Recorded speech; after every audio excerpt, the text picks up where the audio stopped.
gitna po para walang gayaan.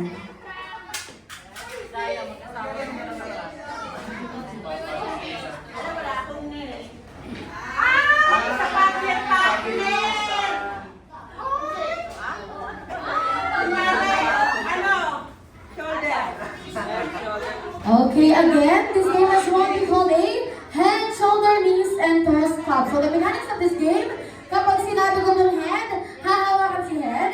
Kapag sinabi mong shoulder, hahawakan si shoulder. Kapag sinabi mong knees, hahawakan si knees. Yes po. Kapag sinabi ko mong toes, hahawakan si toes. At kapag sinabi ko mong cup, doon lang po nila kukunin yung cup ng mabilisan. Again, doon lang po nila kukunin yung cup kapag sinabi ko mong cup. Okay? And of course, kung sino po yung matatalo sa game na to, no po, sa inyo po, sarili. Sarili po, yes, sarili po. At kapag sinabi ko lang po na cup, doon nyo lang po siya kukunin. Gusto niyo po ba ng example? Example, alright? 1, 2, 3, head, shoulder, knees, and toes.